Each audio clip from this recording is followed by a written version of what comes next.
እግዚአብሔር አምላክ የተመሰገነ ይሁን። ወገኖቼ እግዚአብሔር መልካም ነው አይደለም እንዴ? ያያችሁት ትመሰክራላችሁ። እግዚአብሔር እንደ እግዚአብሔር ያለ ማንም የለም። ዛሬ ደግሞ እግዚአብሔርን ቃል አብረን እንካፈላለን። ዛሬ የምናገርበት የመልእክት ርዕስ ምስጉን ነው በክፉዎች ምክር ያልሄደ ይላል። ምስጉን ነው በክፉዎች ምክር ያልሄደ፣ የክፉን ምክር ያልተቀበለ፣ በአምላኩ ምክር ላይ የጸና፣ የክፉዎችን ሐሳብ የክፉዎችን ምክር የተጸየፈ ምስጉን ነው፣ መልካም ሰው ነው፣ አምላኩን ደስ ያሰኘ ሰው ነው ብሎ ይናገራል።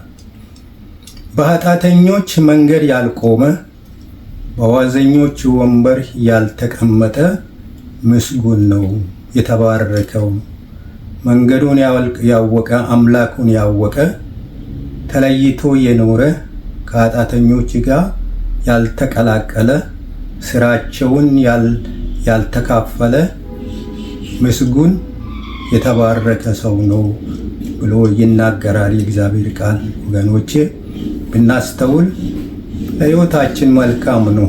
ለዘመናችን ለጉዟችን እግዚአብሔር በየጊዜው ያስተምራል። ዳዊት በመዝሙር ይህ ቃል የሚናገረው በመዝሙር 1 ላይ ያለው ቃል ነው። ዳዊት የመጀመሪያውን የመዝሙር መጽሐፉን ሲጀምር ለመግለጽ የፈለገ ወይም በመጀመሪያ መዝሙሩ ሲጀምር ለመግለጽ የፈለገ ስለ ሁለቱ መንገዶች ነው።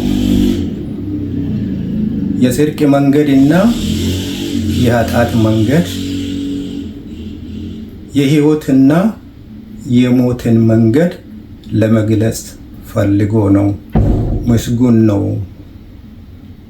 በኃጢአተኞች ጋር ያልተቀላቀለ፣ በኃጢአተኞች ምሬት ያልተመራ፣ የኃጢአተኞችን ምክር ያልተቀበለ ምስጉን ነው ብሎ ይናገራል። እና የጻድቃንንና የኃጥአንን መንገድ፣ የክፉዎች ጋር ያልተቀላቀለ፣ የኃጥአንና የክፉን መንገድ ያልተሳተፈ ወይም ያልሄደ ይላል። አይደለም እንዲህ ወገኖች? የእግዚአብሔር ቃል ሁሉ ጊዜ ያስተምረናል። ለሚሰማ መልካም ይሆንልናል፣ ለጉዞአችን፣ ለሕይወታችን፣ ለኑሯችን። እግዚአብሔር በአንድም በሌላም ይናገራል፣ ይመክራል፣ ሕዝቡ ይስተካከል ዘንድ በፊቱ የቀና ጉዞ እንዲጓዙ፣ መልካም ጉዞ እንዲጓዙ እግዚአብሔር ሁል ጊዜ ይፈልጋል። እግዚአብሔር አምላክ የተመሰገነ ይሁን። ወገኖቼ ለእኛስ በጣም የሚጠቅም ነው ይሄ ቃል። ለኑሯችን፣ ለጉዞአችን እንድንጠነቀቅ፣ አካሄዳችንን እንድናሳምር፣ ኑሯችንን እንድናሳምር ይህ ቃል ያስተምረናል። ከክፉ ሰው እንድንለይ፣ ክፉ ሰው ለሕይወት የሚመክር ጠቃሚ ምክር የለውም። ሕይወትን የሚያቃና ምክር፣ ወደ በጎ የሚመልስ ምክር የለውም። ከአባታቸው ከዲያብሎስ የተማሩትን ያስተምራሉ፣ የተማሩትን ይመክራሉ፣ የሞትን መንገድ ያሳያሉ፣ የጥፋትን መንገድ ይመክራሉ። ሕይወትን የሚያቃና ክፉዎች ሕይወትን የሚያቃና ምክር የላቸውምና። እናንተ ከማን እንደተማራችሁ ወገኖቼ፣ ከማን እንደተማራችሁ ታውቃላችሁ። እግዚአብሔር ያስተማራችሁ፣ በቃሉ ያስተማራችሁ፣ በተለያየ መንገድ በሕይወታችሁ ያስተማራችሁ፣ በኑሯችሁ ያስተማራችሁ፣ በብዙ ሁኔታ ውስጥ እግዚአብሔር የተገኘላችሁ ያስተማራችሁን ከማን እንደተማራችሁን መልካሙን ነገር ለሕይወት የሚበጅ ሕይወትን የሚያድን ምክር የተቀበላችሁ የተማራችሁ ከማን እንደሆነ ታውቃላችሁ። እግዚአብሔርን ቃል እንደተረዳችሁ አውቃለሁ፣ ታውቃላችሁ። በመንገድም ስትሄዱ በእርሱ መንገድ፣ በእርሱ ሐሳብ፣ በእርሱ ፊት ትመላለሳሉ። እሱ በሰጣችሁ ትምህርት፣ በሰጣችሁ ምክር ትሄዳላችሁ፣ እሱንም ደስ ታሰኛላችሁ። የአምላኩን ምክር በልቡ የሰወረ ሰው ወይም ክርስቲያን የአምላኩን ምክር የተቀበለ ተቀብሎም በልቡ የሰወረ ሰው ምስጉን ሰው ነው፣ የተባረከ ሰው ነው። የኃጢአተኞች ጥፋትን ምክር እየናቀ የተለየ ለአምላኩ የተለየ ለበጎ ስራ ለበጎ ነገር ራሱን የለየ ሰው ምስጉን ነው ወይም የተባረከ ሰው ነው ይላል እግዚአብሔር ቃል። እግዚአብሔር አምላክ የተመሰገነ ይሁን። ወገኖቼ እኛም የመከረንን ያስተካከለንን የሕይወትን መንገድ የገለጠልን ሕይወት የሆነን ከማን እንደሰማን ከማን እንደተማርን እናውቃለን። ስለዚህ የመከረንን እግዚአብሔርን እናመሰግናለን። በጽድቅም መንገድ ለመራን በሕይወትም ያኖረንን እግዚአብሔርን እጅግ አድርገን እናመሰግናለን። እግዚአብሔር መልካም ነው አይደል? በሕይወት ኑሩ ብሎ ሕይወቱን የከፈለልን ስለኛ የራረ እግዚአብሔር በሕይወቱ ጎዳና የመራን በሕይወት እንዳንጠፋ የተጠነቀቀልን እግዚአብሔር መልካም ነው። እግዚአብሔር አምላክ የተመሰገነ ይሁን። ኃጢአተኞች የቆሙበት ስፍራ የቆሙበት ክርስቲያኖች አይቆሙም። መቆም አይገባቸው። መቆም የሚገባቸው በጽድቅ መንገድ ላይ ነው እንጂ በኃጢአት መንገድ ላይ ክርስቲያን አይቆምም። በኃጢአተኞች መንገድ ላይ የማይቆም ክርስቲያን የተባረከ ሰው ምስጉን ሰው ነው።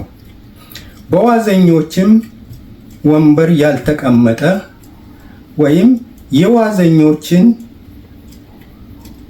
ወንበር የተጸየፈ የሰይጣንን ሐሳብ ወይም ያላስተናገደ የማይሰማ ያልተከተለ ሽንገላን ያልወደደ የሚባርክ እንጂ የፍርድን በወንበር ላይ በኃጢአተኞች ወንበር ላይ ቁጭ ብሎ የማይፈርድ ክርስቲያን የአምላኩን ሕግ በልቡ ያኖረ ምስጉን ነው። እግዚአብሔር አምላክ የተመሰገነ ይሁን።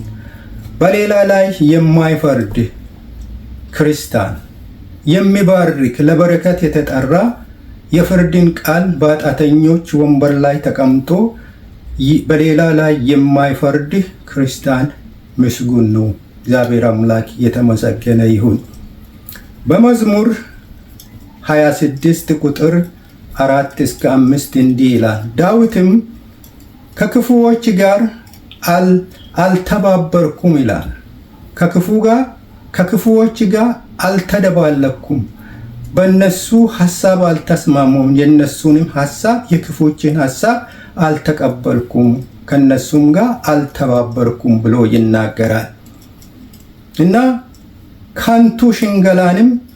በከንቱ ሽንገላ አልተቀመጥኩም ይላል። ከእነርሱ ጋር አልተቀመጥኩም፣ ከአመፀኞችና የክፉዎችን ማህበር ወይም ህብረትን ጠላው ይላል። ነፍሴ ተጸየፈች። የኃጢአተኞች ሽንገላ እንደገና የአመፀኞችና የክፉዎች ማህበር ወይም ህብረት ጠላው፣ ነፍሴ ተጸየፈች ይላል። ከዝንጉዎችም ጋር አልተቀመጥኩም ይላል። ከክፉዎች ጋር አልተባበርኩም፣ አልተሰበሰብኩም ብሎ ይናገራል። ህብረታቸውንና ማህበራቸውን ጠላው ይላል። የሚሰበሰቡበት የተሰብስቦ የሚያደርጉትን ስራቸውን ጠላሁት ብሎ ይናገራል። የተጸየፈ ሰው ነው። የኃጢአተኞችን ስራ፣ የኃጢአተኞችን ህብረት፣ የተጸየፈ ሰው ነው። እግዚአብሔር አምላክ የተመሰገነ ይሁን። ወገኖቼ እኛም ይሄንኑ ልንጸየፍ እንችላለን። አምላኩን የማያስከብር ለእግዚአብሔር ክብር የማያመጣ ማንኛውም ነገር የምንኖርበትም የምናደርገውም ነገር ሁሉ መጸየፍ ነውረኛ ነገርን እንድንጸየፍ ያስፈልጋል። ህብረቴ ከአመፀኞች ጋር አይደለም፣ ማህበራቸውን ጠላሁት፣ ህብረቴ ግን ከአምላኬ ጋር ነው ብሎ ይናገራል ዳዊት።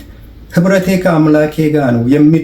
ህብረት ያለኝ ከአመፀኞች ጋር ወይም ከክፉዎች ጋር ሳይሆን ከአምላኬ ጋር ነው ብሎ ይናገራል። ከቸልተኞች ይላል። ከቸልተኞችና ግድ ከማይላቸው ጋር እግዚአብሔርን ነገር ከማያስተውሉትና ከቸልተኞች ጋር አልቀመጥም ይላል። ከዝንጉዎች ጋር ከቸልተኞች ጋር አልቀመጥም አልተባበርም ብሎ ይናገራል። ጌታ የተመሰገነ ይሁን። በመዝሙር 101 ቁጥር 3 እንዲህ ብሎ ይናገራል። በሌላ ቦታ በዓይኔ ፊት ክፉ ነገርን አላኖርኩም ይላል። አላየውም ክፉ ነገርን ይላል። በዓይኔ ፊት ክፉ ነገርን ለማየት አልፈለኩም። በዓይኔ ፊት ክፉ ነገርን አላኖርኩም። ነውረኛ ነገርን አላየሁም። በፊቴ ሁሌ የሚታየኝ ጌታን ሁል ጊዜ በፊቴ አየዋለሁ እንጂ ነውረኛ ነገርን አላየሁም ይላል። በዓይኖቼ ሁል ጊዜ በፊቴ ያሉ በፊቴ ሁል ጊዜ የማየው ጌታን ዕለት በዕለት በፊት ለፊቴ በዓይኖቼ አያለሁ ይላል። በፊቴ የሚታየኝ ጌታ ብቻ ነው ብሎ ይናገራል። እግዚአብሔር ይመስገን። የአምላኬ ሕግ የማይታዘዙ የአመፃ ስራዎችን አልወደድኩም ይላል። ስራቸውን የአመፀኞች የሚሰሩትን ስራ ጥፋቱን፣ ክፋቱን፣ ነውረኛውን ነገር እና ትዕቢቱን፣ ነፍስ ገዳይ አመፀኞች፣ የማይታዘዙ ጨካኞችን የክፉዎች ስራ የአመፀኞችን ስራ አልወደድኩትም ተጸየፍኩ ብሎ ዳዊት ይናገራል።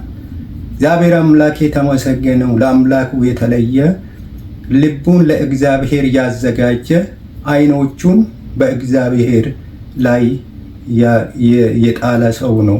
እግዚአብሔር አምላክ ይመስገን። በመዝሙር 101 ቁጥር 6 ላይ እንዲህ ይላል፣ ለእኔ የተለዩ እግዚአብሔር በዚህ ስፍራ ለእኔ የተለዩ እንዳይጠፉ በጽድቅ ይኖራሉ ይላል። ለእግዚአብሔር የተለዩ ከእግዚአብሔር ዘንድ እንዳይጠፉ በጽድቅ እንዲኖሩ የእግዚአብሔር ፍቃድ ነው። ከኔ ጋር ይኖሩ ዘንድ ዓይኖቼን በምድር ምእመናን ላይ ናቸው ይላል። ከኔ ጋር ይኖሩ ዘንድ ከፊቴ እንዳይጠፉ በጽድቅ ይኖሩ ዘንድ በፊቴ አብረን እንድንኖር በፊቴ ይኖሩ ዘንድ ዓይኖቼ በምድር ምእመናን ላይ ነው ይላል። ሁል ጊዜ ዓይኖቹ የእግዚአብሔር ዓይኖች ሁል ጊዜ በሕዝቡ ላይ ነው። እግዚአብሔር አምላክ የተመሰገነ። ሁኔታችን ያያል፣ ችግራችንን ያያል፣ መከራችን ያያል፣ ስቃያችን ያያል፣ መገፋታችንን ያያል፣ በደላችንን ያያል። እግዚአብሔር ሁሉን ያያል። የእግዚአብሔር ዓይኖች ሁል ጊዜ በሕዝቡ ላይ ነው።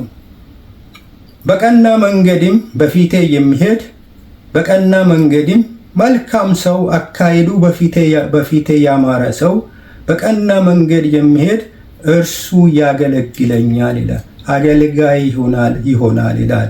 እግዚአብሔር አምላክ የተመሰገነ ይሁን። ታማኝ ባሪያዬ ወይም አገልጋይ ይሆናል ብሎ ይናገራል። በጽድቅና በቅድስና በፊቴ የሚሄዱ ከኔ ጋር ይኖራሉ። ዓይኖቼ ሁል ጊዜ በእነርሱ ላይ ነው። ምስጉን ነው ከፊቴ ያልጠፉ በክፉዎች መንገድ በክፉዎች ምክርና ክፉዎች ምክር ያልሄዱ በዋዘኞች ወንበርም ላይ ያልተቀመጡ በኃጢአተኞች መንገድም ላይ ያልቆሙ የተለዩ ምስጉን ናቸው ብሎ እግዚአብሔር ይናገራል። እግዚአብሔር አምላክ የተመሰገነ